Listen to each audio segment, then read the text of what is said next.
Hi everybody, and welcome back to Crafted by Corie. If you're new, I'm Corie. If you're returning, thank you so much for being here. Today is a collaboration with Crafting with Giulia. Super excited to tell you a little bit more about her a little later, but for now, let's get right on into the crafting. DIY number 1.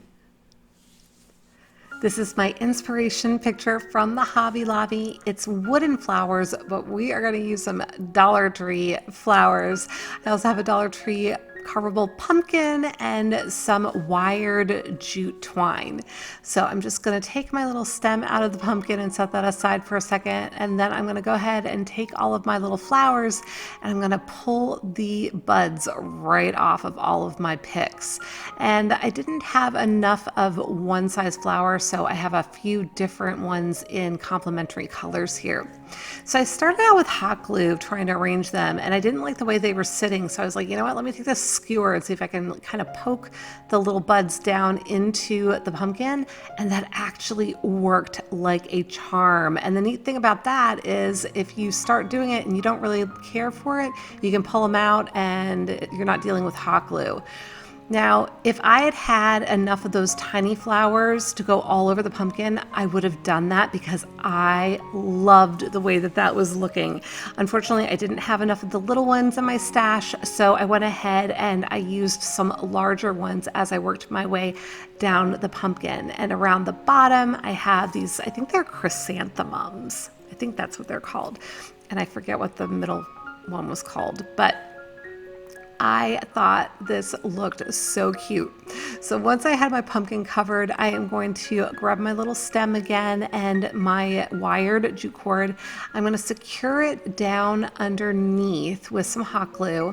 Once that's nice and cool, so I don't burn myself and it's nice and secure, I'm going to go ahead and start wrapping my jute cord all around my little stem. I'm basically hiding it. And then I stuck my skewer down inside of the top of it because I wanted to extend my stem up higher than the little nubby stem would allow. So I'm just making sure I use hot glue where I need to keep it secure. And I'm going to wrap around that skewer for a little bit. Then I'll trim off the skewer, secure it with some more hot glue there at the top once I have it wrapped to where it needs to be. Just putting a little dab there, twisting it around. And then once it's cool, I went ahead and continued to twist up and around in a way that was going to allow me to kind of manipulate the shape of the stem. I also cut out about half an inch of the wire from within the twine there at the end, just to make it look a little frazzled the way a pumpkin might look once it's been ripped off of the vine. And I tucked it right back down inside of there. And so now I have some little green leaves that I had pulled off of one of those picks as well, and I'm going to tuck that down inside. I thought about using the second set of leaf maybe on the little stem, but decided I didn't really like the way that looked. And so we are all done. Isn't she cute? I love this, and I hope you like it too.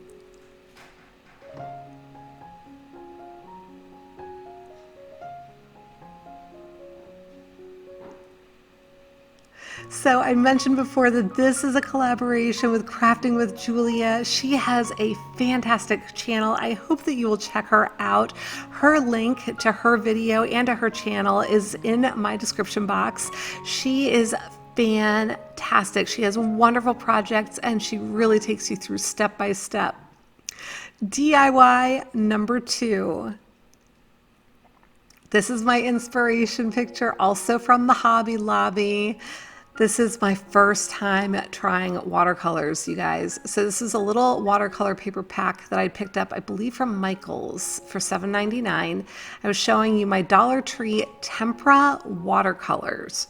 Now, I looked these up online and I did see a YouTube video of a gentleman who happens to be an art teacher from what I gathered, and I will link his video in my description box as well because he talked a little bit more about the paints, and he explained that tempera and watercolors are usually two different things. They are not normally one and the same. So I was going to go ahead and give these a try anyway. I am just blending out all of my colors.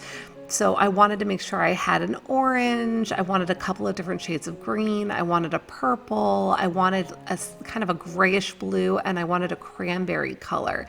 And so as I was blending these together, I used more or less of the different colors to get to the shades that I wanted. And then you're gonna see in just a second, I'm actually gonna start blending some of these colors together to get them to the tones that I wanted. I wanted more muted fall tones rather than that bright orange that I had there before. And then I did go back and I added in some white to some of these shades just to get them to the tones that I wanted. So then I went ahead and I just went for it, you guys. So I started with my orange, with my pumpkin, and you might see me reaching forward to wake up my little phone because I am using that inspiration picture to kind of give me an idea of where I want to place things and the colors that I want to be using and all of that fun stuff. Now I am speeding this up quite a bit. It's at about 6.5 times regular speed. So please know I do not paint this quickly. Like I said, this is my first attempt at using watercolor, although I acknowledge these aren't exactly watercolors. I did enjoy working with them. The tempera paint is, and I did add a lot of water to these. So in some instances, I got them to be a little bit more translucent, like real watercolors would be, but they were a little bit, I don't know if, can you say the color is thicker? Hopefully I'm making sense. A little bit less transparent, perhaps, is a better way to describe it. But I did go ahead and continue through with the various colors. I did notice that when I used a single color on its own, it tended to look a little bit flat. So you will see me coming in here from time to time and using different colors on top of the color that I've already laid down. And I was just trying to give the image a little bit more dimension. So hopefully I've got this going at a speed that isn't going to bore you to tears, but at the same time is allowing you to see exactly what it was that I was doing. And this is the sort of project that you can really make your own. You can use completely different colors. You can use a completely different design, anything that you see in a magazine or, you know, in another store. You know, the sky is the limit. Whatever your imagination leads you to is just going to be fantastic. As I said, this is my first time using watercolor. You all who have been following me for a while know I always claim that I am not a painter. If I can do this, you can do this. I don't know. I guess maybe I do have a little bit of an eye for color, which might help me here and there, but sincerely, if you've never tried this before, I encourage you to give it a shot, because what's the worst thing that can happen, right? And I am fairly certain that you'll have a lot of fun with it. So while I continue to work my way through the painting here, I just wanted to thank everybody for your continued support. I sincerely appreciate all of the well wishes that you all have been extending my way after I announced that I'd gotten married last week. So thank you so much. I only do have 3 projects for you today. I honestly wasn't even sure if I was going to be able to get this video done in time because I live in New Jersey, and if you've been watching the news, we got hit pretty hard with Ida after it kind of did its job on the South. So my heart goes out to everyone who was in the path of the storm. Here in New Jersey, we did lose power in my town for just shy of 24 hours. And we weren't expecting to get the power back on as quickly as we did. So my sincere thanks to all of the people that are out there repairing, power lines and helping to put things right and assisting people with flooding. I was very fortunate personally that my home is in an higher area where we didn't have flooding, but just down the hill from where I live in the town proper in Lambertville, there was significant flooding, and we know a lot of people who are out of homes. It's absolutely devastating. So please keep everyone in your thoughts. I know that, a lot of people have been impacted by major storms, not just this past week, but in recent months as well. And my heart goes out to every single one of you. I just hope that you're all staying safe and taking care of one another. So we are coming up on the finishing touches of the painting here, and once I had that all done, I did make sure that I went ahead and signed my art. I guess I haven't quite gotten to that point here, but some of you have been very kind in reminding me that you always want to sign your artwork, so make sure that you do that. And just added some extra finishing touches to some of the colors as well. And I hope that you'll forgive me if my voiceover here isn't exactly lined up with what you're seeing on the screen. I found that due to the fact that I had sped it up so much because I wanted to be able to get through this while allowing you to see what I did, my software couldn't keep up very well. And so my video kept freezing, because what I do is I watch my video and I talk to you about my video to create my voiceover, so that I can see what it is that I am saying, and I don't know. That's what I normally do. So now I am seeing myself write my name. Hopefully that's what you just saw me doing. If this is a little out of sync, I hope that you'll forgive me and know that I'm doing my best to keep everything together here for you so that it makes sense. So just a few more finishing touches, I think, here, and then we're going to be moving on to framing it up and getting it ready to display. So as I was wrapping things up here, I guess what is it that I want to say? So I did let it dry completely before I moved on to the next step. So, oh, yes, and I forgot about this part. So I did wait for it to dry, and if I'm honest, I used my heat gun, so I helped it to dry.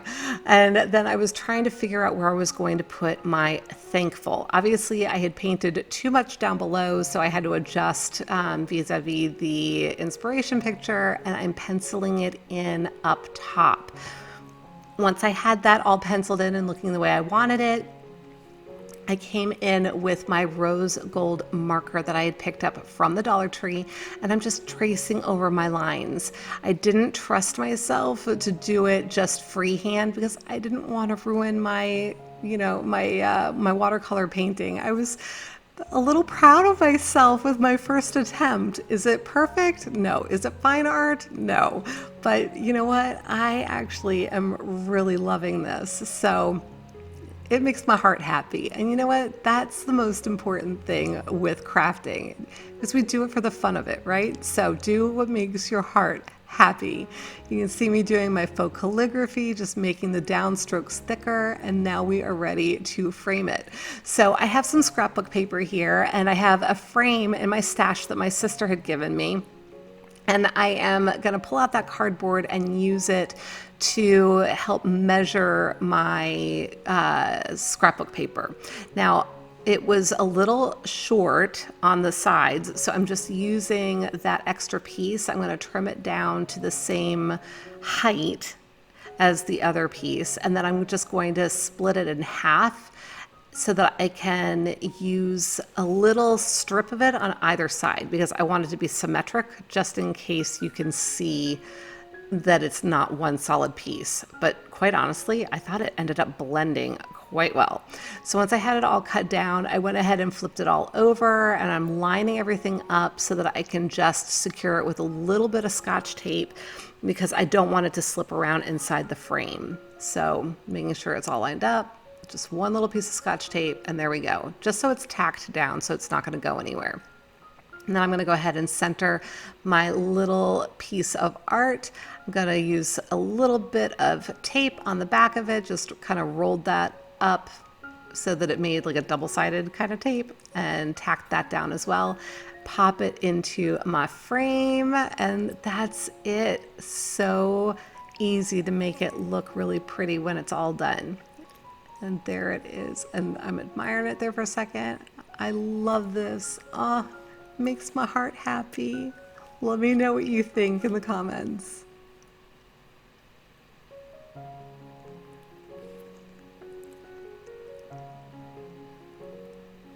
And now it's time for a shout out timeout. So pretty, Robbie. I think this is fantastic. Great job. And very nice, Valerie. So many awesome fall crafts. Beautiful rose. I just think this is so sharp. And so cute, Carmen, all these minis. I just absolutely adore them. And lovely Linda, I think this turned out so pretty. Thank you all so much for sharing with me. If you would like to have a shout out, I would love to give you one. Please send me an email at craftedbycorie@gmail.com. DIY number 3. This is the final Hobby Lobby inspiration picture. I just thought it was so cute. It's like a little ornament, I think, but we're gonna make it like a bigger size. So I have some scrap fabric from the Dollar Tree from another project. I had some buffalo check ribbon. This is a little cutting board from the Dollar Tree. I'm taking some parchment paper. This is what I tend to use to paint on, but I'm gonna create patterns. So I have my pen, and I'm just trying to get an idea of the size of these little pumpkins that I want to have on the top of my little cutting board. So just getting those, and this is just freehand. If you don't trust yourself to freehand, you can get a stencil, you can find a picture and trace a picture, whatever works for you. I just decided to do it freehand.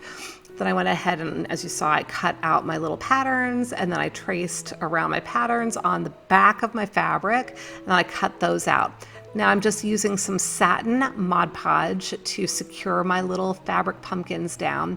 I secured it from the back, and then I did go over the top of it just to make sure that it was nice and sealed in there and it wasn't going to go anywhere. And I did that with all 3 of my little pumpkins, just like in the inspiration picture. Now I'm going to use my pencil again, and I'm starting in the middle with my words to try to get this as centered as possible. And I'm just going to draw in my pencil lines with my lettering, and then I'll come back over it with my paint marker. Thought I was going to be a paint marker. You'll see what I actually end up using. So here's my Arteza paint marker. Now this cutting board has a little bit of a texture to it, and so it's kind of, for lack of a better term, bleeding a little bit. Remember, this is paint, right? So I was like, you know what, let me try a black Sharpie and see if that does a better job on this, because of that permanent marker, it's different than paint, right? So, and I did, I liked the way that that was giving me a nice sharp line. It wasn't quite as rich as far as the depth of that black. So if you don't mind a little bit of it looking like it's bleeding and you want that depth of the black, then the Arteza acrylic paint marker is going to do a good job for you. I opted to go with the Sharpie because I wanted really crisp lines. That was my goal. And that was also the reason I didn't try stenciling on this, because I knew with that texture on the board, I was just going to have bleeds everywhere. So there we are with all of the lettering, and now I'm just coming in with some hot glue. I do have a piece of parchment paper under this because the hot glue does not stick to the parchment paper. So if you're ever trying to do a project and you want to be able to keep it flat on a surface, to have it kind of butt up against the back of something, parchment paper is a really great thing to use. So just used my hot glue all the way around to attach my jute twine.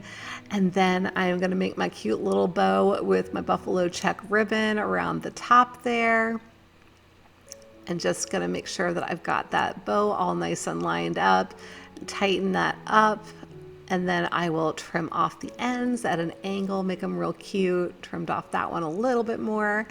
And now I'm going to make a hanger for it. So just going to cut, that was probably a 16-inch length that I doubled over and knotted. I'm going to flip it through and then flip it through itself. And got it. I love this, and I hope you do too.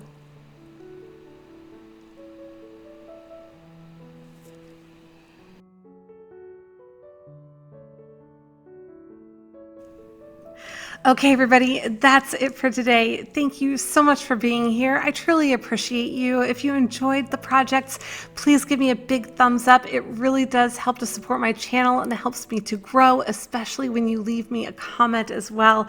I appreciate all of the sweet thoughts that you guys have been leaving for me, especially all of the well wishes for my recent wedding, and just appreciate you so, so much.